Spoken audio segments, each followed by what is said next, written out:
intention is of this gathering to help us to find the place between despair and reactivity, the place where true response can emerge, you know, if we don't drown in either extreme. And that's actually, you know, what the Buddha's path is all about, isn't it? That's why it's called the middle way.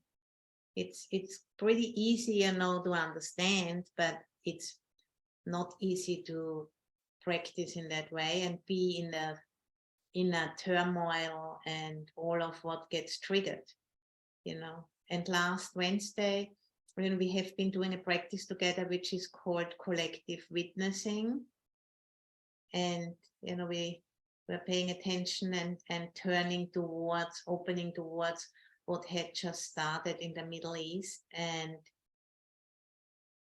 it's getting, you know, it's getting more and more entangled, and there's more and more mud, you know, getting thrown up, and all of the unresolved issues over a long, long time, you know, which haven't been digested because there was not the resourcing possible, you know. So it's, and then when we turn towards such huge places of suffering, then we are coming to the edge, what we can stay conscious to as well, you know. And what we do experience is that our systems also go into numbing and go into dissociation. If we are opening to such a harsh polarization, you know, environments where such harsh polarization is taking place, then that discord triggers our own traumas, of course. You know, of discord we have experienced either in the family or in some other situation. And, you know, what we experienced when we were growing up, you know, is the most deep-seated probably, you know, some early trauma.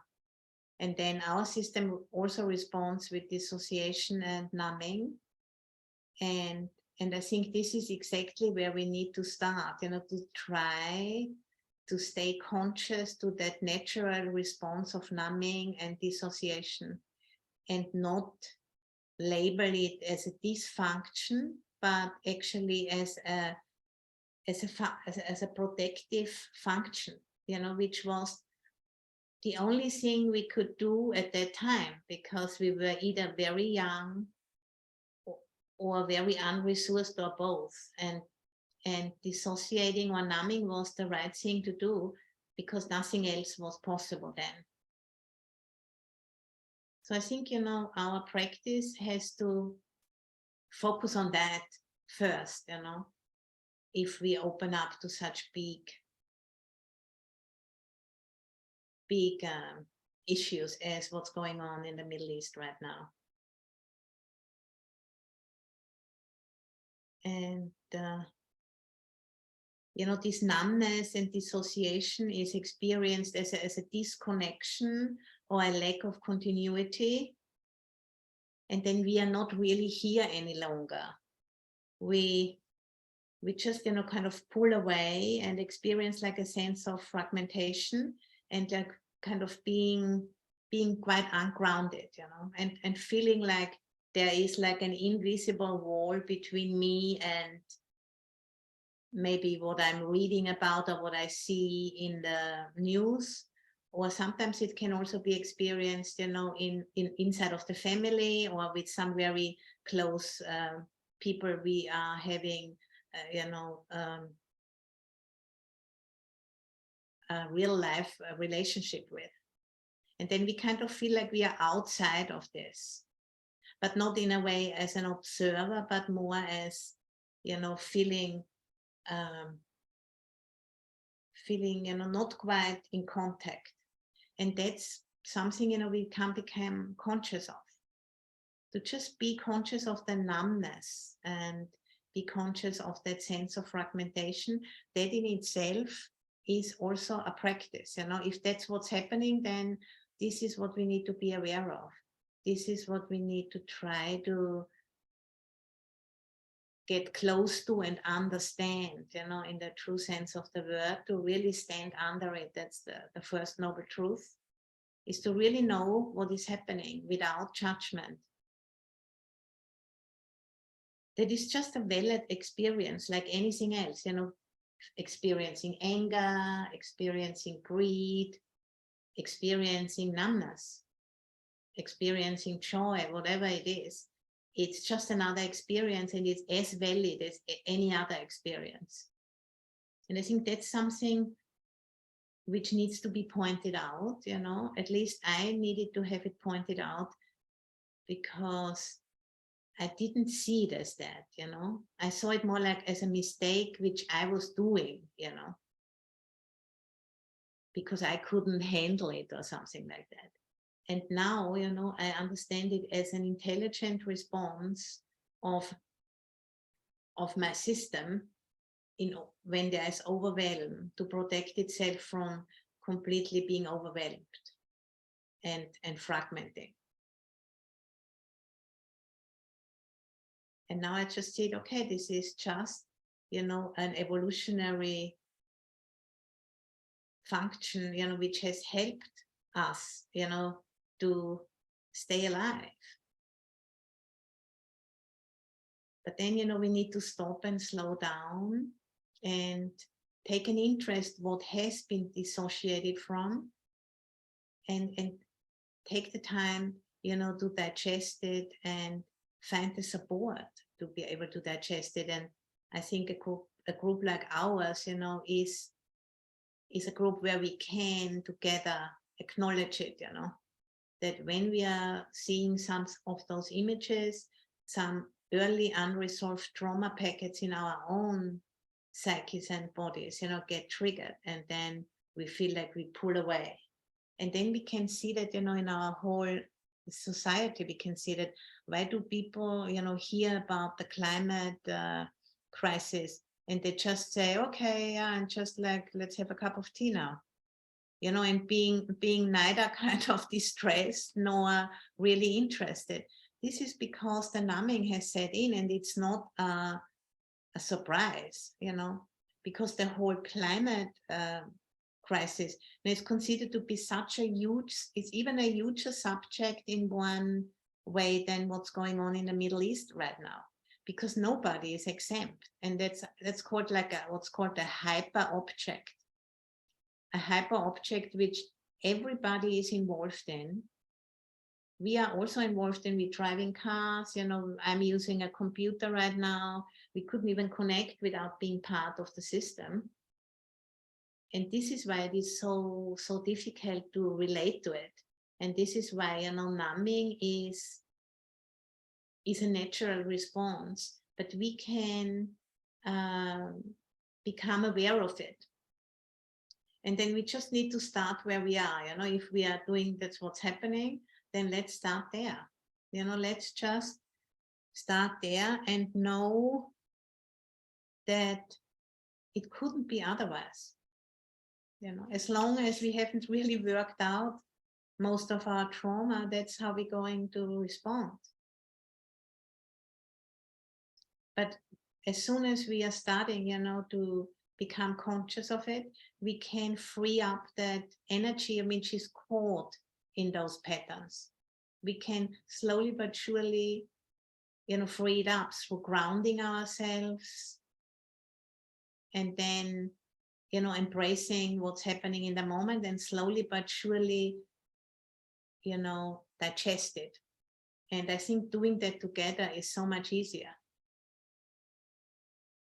because there tends to be like this inbuilt judgment, I'm doing something wrong, I should be already further along the path, and all of those things.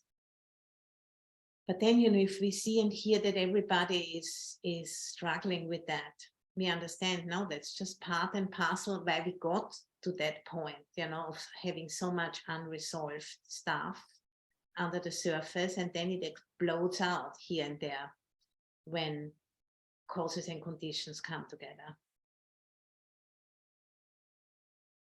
So the numbness was a protection from overwhelm, and is not a dysfunction, it's a function.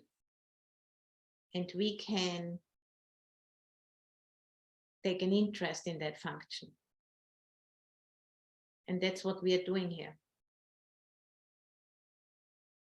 And it's important, you know, not to override the awkwardness of that function. Not to override it, but respect it. Respect it as an intelligence when nothing else is available. It's an intelligent response. You know, like animals, also when they're overwhelmed, they play dead or they freeze, you know. They just drop on the ground. And that's kind of what we are doing. I mean, we are not fainting, obviously, we are still all there, you know, but we are going in that direction of just closing down, because what else to do? We could also just get drunk or take drugs or what, you know, but I think, you know, we already recognize that that's not the way forward. Otherwise, we wouldn't be here. So we need to slowly but surely, you know, melt the capacities, open them up through slowly but surely, you know, going into what's called the stretch zone, but not going into the panic zone. You know, there's these three zones: comfort, stretch, and panic. And we don't want to be constantly in the comfort zone or go into the panic, because that's not helpful. But we want to be in that stretch zone together, you know, where we are allowing more life into consciousness. And for that, we need to slow down and attune to our response, not with a sense of judgment, but with curiosity and kindness. And then slowly more and more capacity is freed up, you know, so that we can truly resonate with what is happening in the Middle East, or what's happening with the climate crisis. And then from that capacity to resonate more, a response arises, you know. And so, you know, we can't just go in with the sledgehammer and just take care of it like, you know, the old hero image, you know, like Rambo or somebody like that, you know, yeah, great, has huge muscles and all of that stuff. That's not going to do the job, you know, that's just repeating the same thing again and again. And it's a very different, you know, hero, which we need to be, this inner activism, you know, to really meet our emotional response and not kind of say to some big guy, you know, that he should just kind of take out the machete and go and cut it all out, you know. It's not going to happen. It's not going to work. It's a very different hero quality we need, the quality of drawing close, you know, drawing close to discomfort without kind of immediately reacting,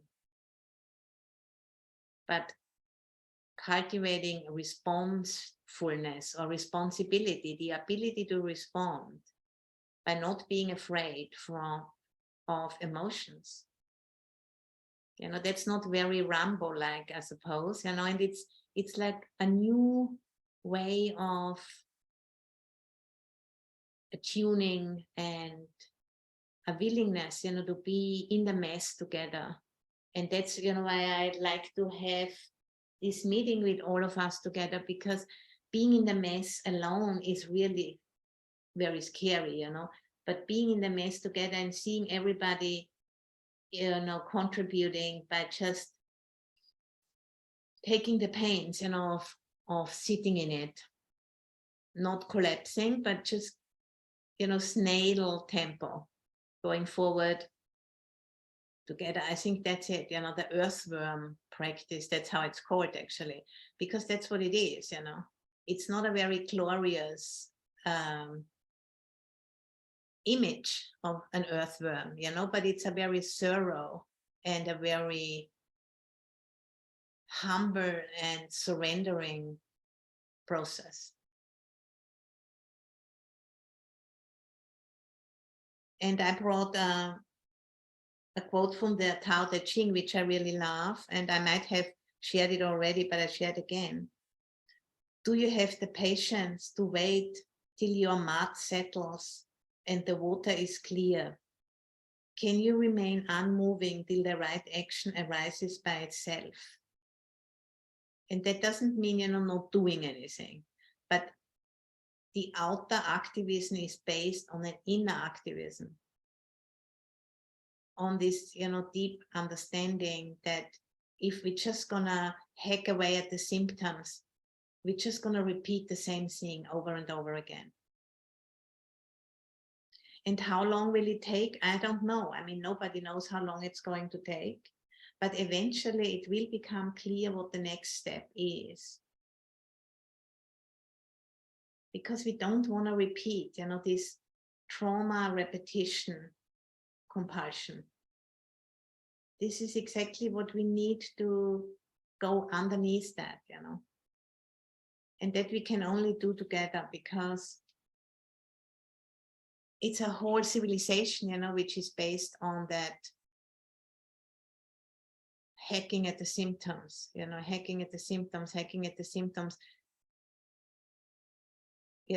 reacting from an understanding that we are separate from the planet and that we need to extract more out of it in order to be safe.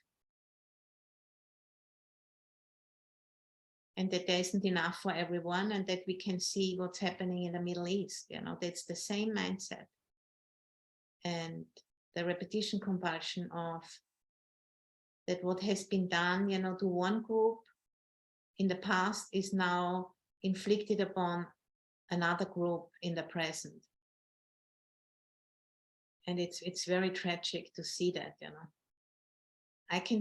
we can see it in ourselves, how we do that in a small way, but a whole country can do that to another country.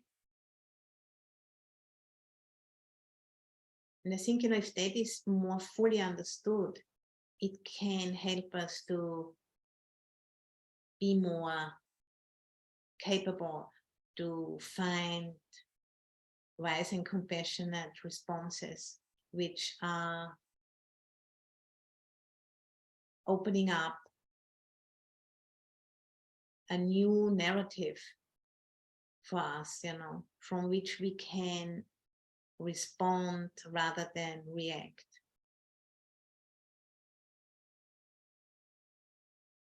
So please, let's just try to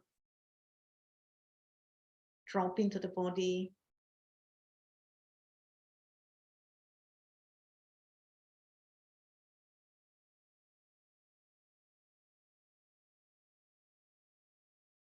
And noticing how that feels, if we get a kind of an inkling of what a huge work that is, what a huge inner work that is, which we are becoming slowly more conscious as a species.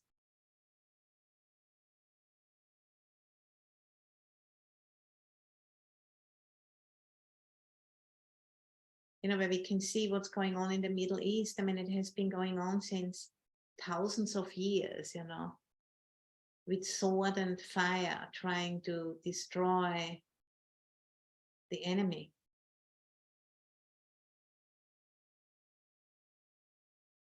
And how we also have those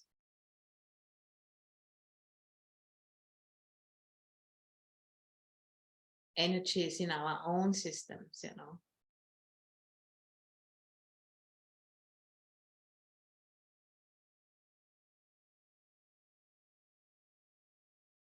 And that burning, which is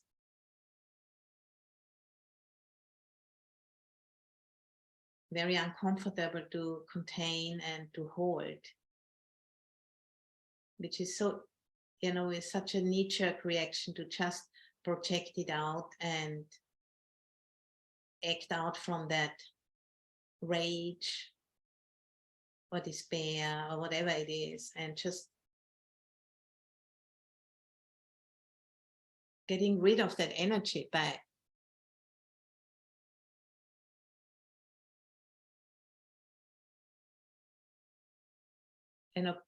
aggression,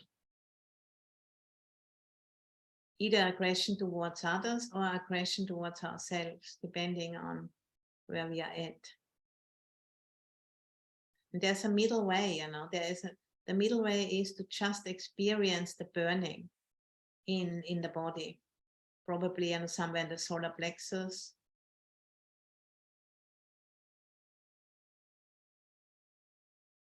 That wanting to get rid of it at all costs, because it's so painful and it feels so wrong, And somebody needs to be at fault here, because otherwise, it wouldn't be so painful. There's some kind of weird association going on, between painful and wrong. And somebody must be at fault. Either it's me or someone else. And in reality, what it is just burning. It's not right or wrong. It's just burning. Like fire quality, fire element quality. The heat of that friction.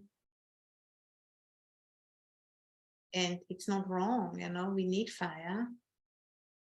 It's one of the 5 elements. There is no life on this planet without fire element.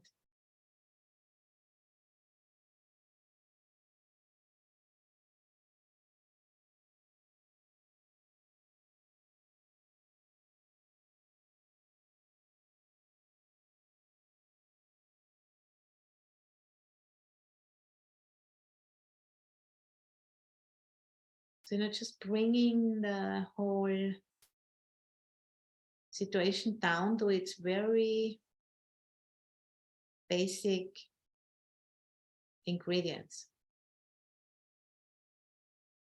Like a body, human body, animal body, made of the elements, and then that one element is particularly triggered to it, gets alive, flares up. And we don't want it.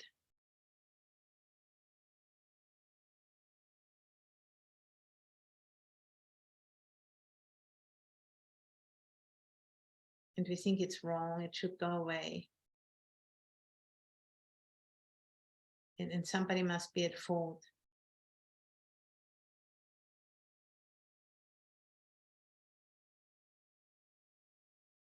And then, if we have the patience to just go there, be there, no need to do anything.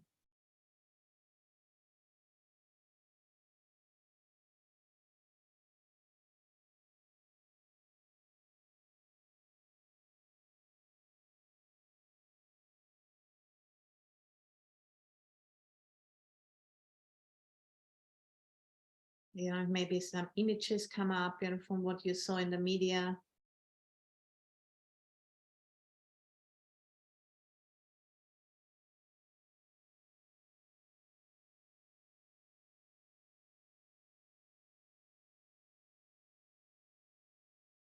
Especially the children, which have nothing to do with all of this.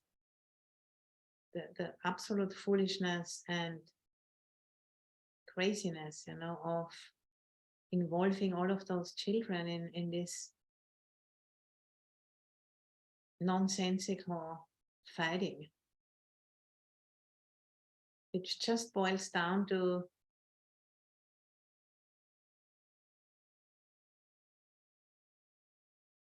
the experience of those elements, going out of balance.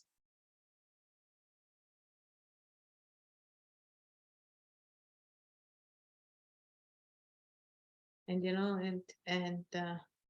we won't get around training ourselves to really being able to see what's truly happening, under the surface. Otherwise, we're never going to evolve as a species. It's not a luxury, to do this work. It's absolutely basic. This inner activism, which prepares us for the true outer activism.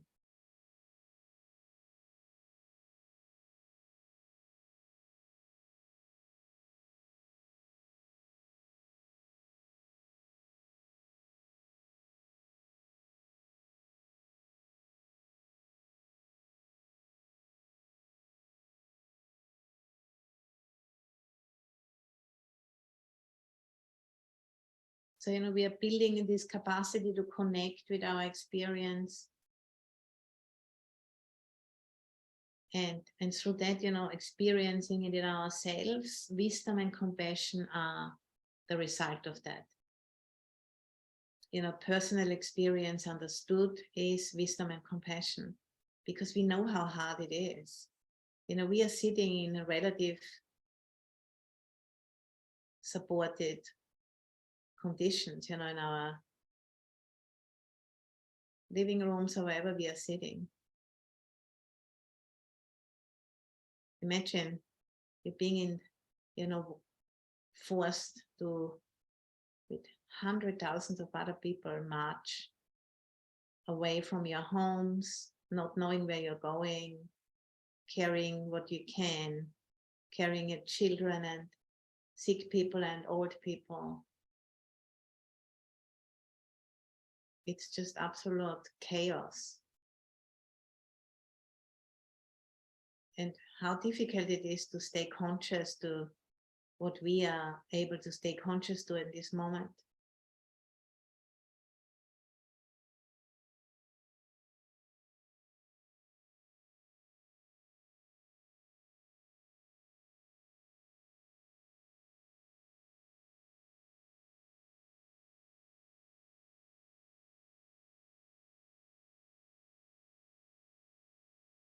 And seeing the deep interconnectedness with everything what's going on the planet, we can't really extract ourselves from all of this. We are part of it. And we have a responsibility to not turn away from it.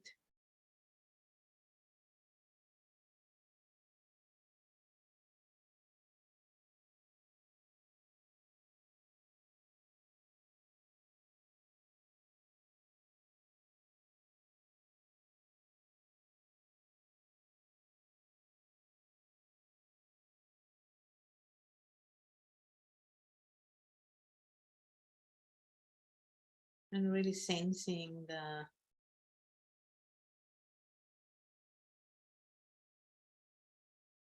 depth of the activation.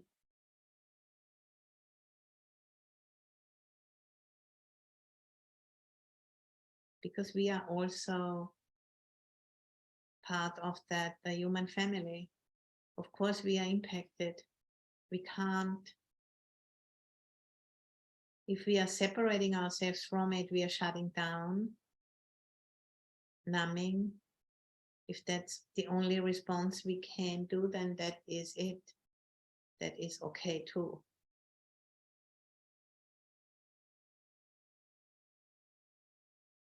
Then we can just be aware of that.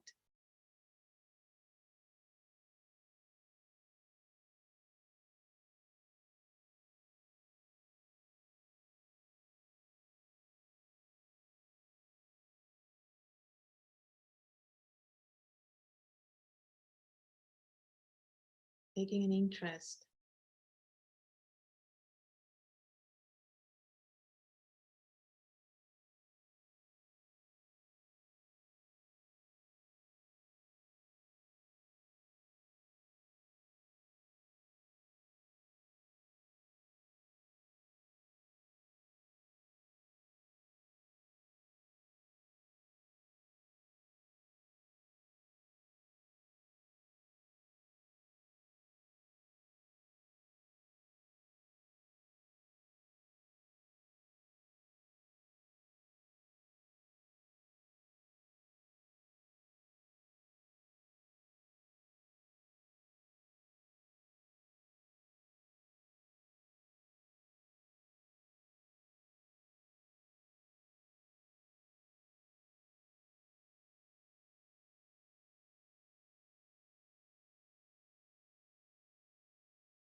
And then with the in-breath, we can use the sentence, which is the classic sentence for compassion. May all beings be free from harm and the intention to harm.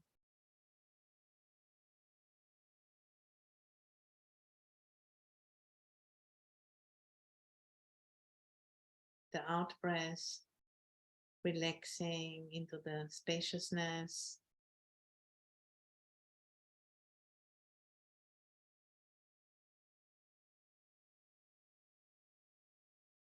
May all beings be free from harm and the intention to harm.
And with the in-breath, tasting how that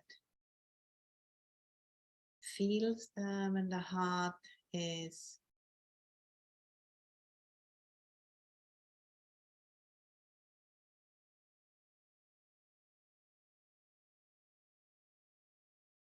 in this quality of compassion. And with the out breath, allowing it to spread out throughout our own bodies and then beyond without any pressure. And then, maybe slowly we can sense how the burning, starts to open up. The system's cooling down and becoming a little bit more spacious.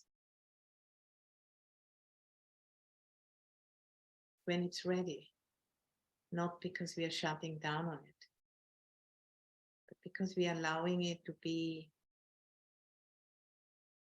a natural part of transformation.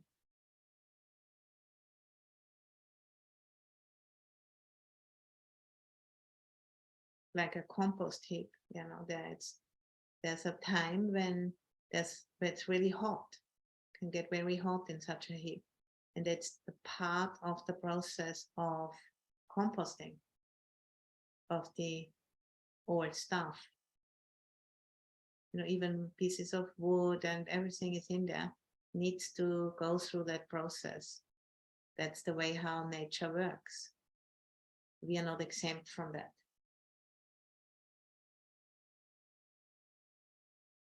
But trusting that intelligence,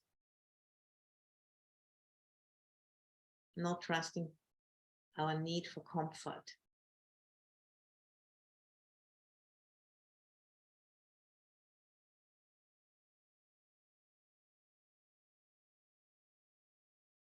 There's some basics we do need, but we don't need to be constantly having it our way. that really weakens us deeply.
May all beings be free from harm and the intention to harm.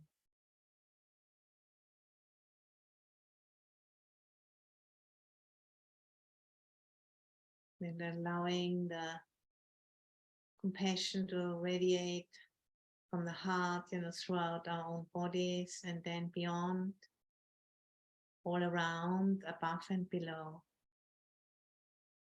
sitting in an orb of compassion, which comes from understanding rather than from judgment.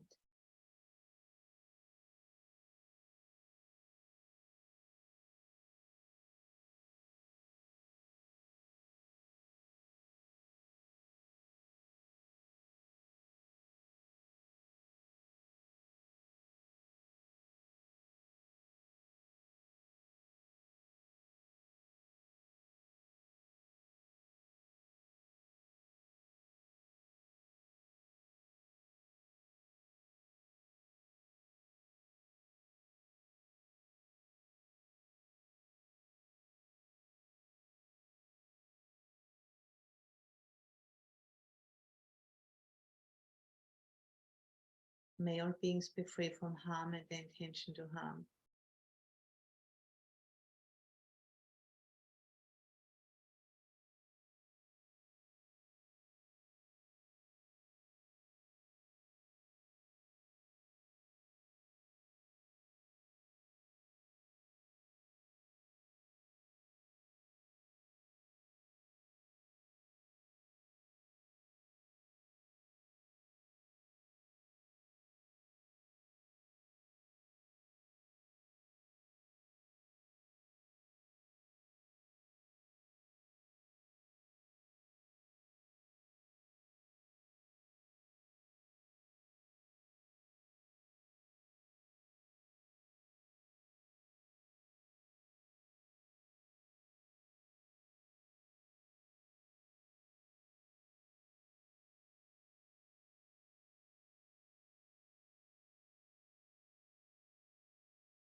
And as the whole, climate crisis and these other political crises, starting to meet, we really see that we need to do things differently. We don't have externally any space to move anymore. It needs to be the inner work which can help us, with a way through this and a way forward, a way deeper under the surface of symptoms into a new narrative about who we are.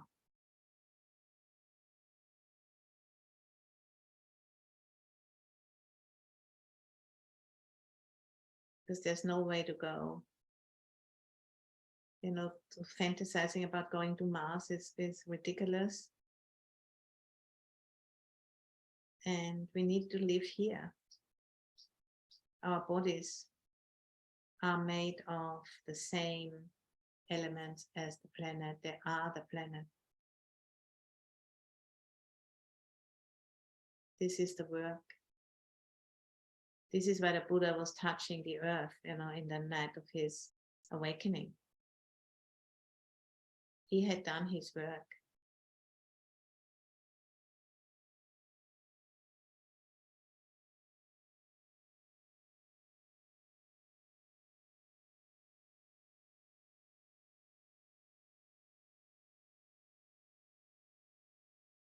And it looks like, part of our species is starting to wake up to that same truth.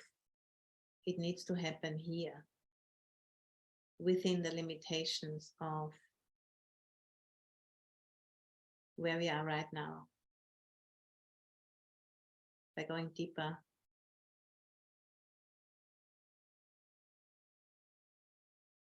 by slowing down,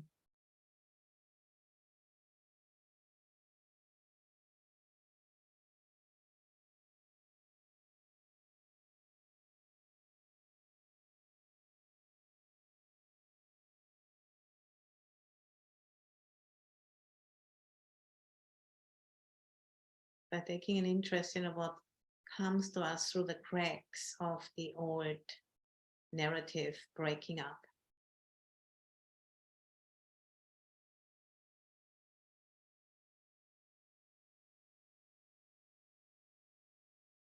Or there's any isolated being or country or group to be blamed for anything.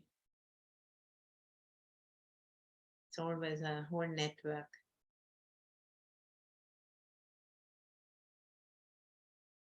As our bodies, made of stardust.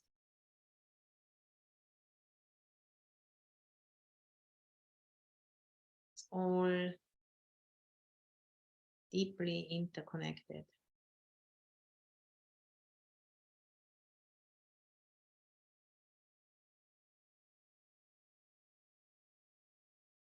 And this mystery, wants to be understood more at this point. That is where we are experiencing so much pressure, so that we are forced to look differently.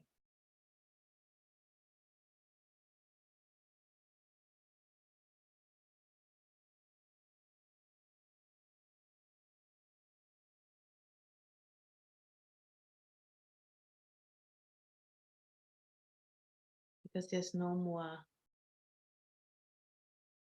physical place to go. It needs to be internal, where the way forward, the responses can be found.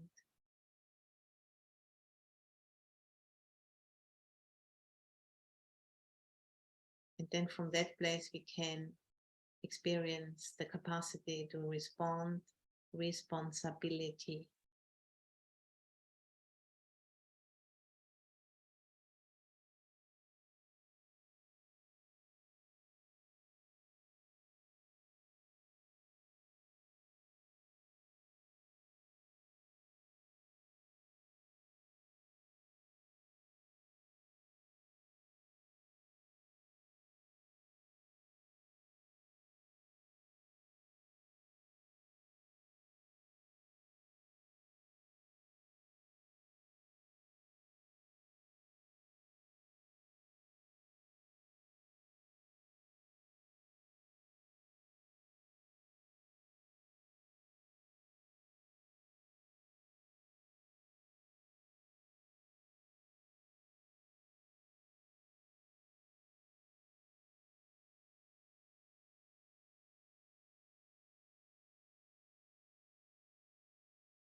For the last few minutes, we can invite blessings, from our ancestors, all of those who have gone before us, the ones we received the teaching from, handed down from the Shakyamuni Buddha until today,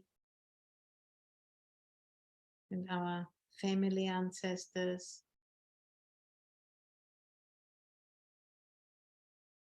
also animal and plant ancestors, mineral ancestors, all that which has come together to allow us to be here today.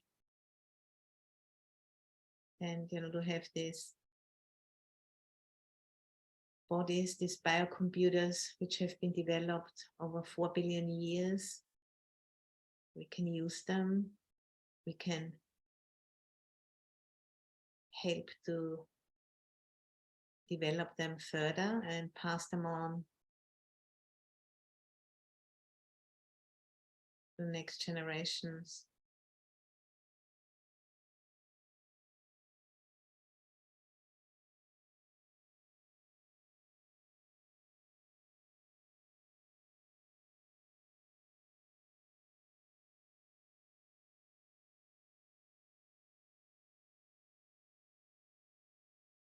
As we are sitting in the fire of transformation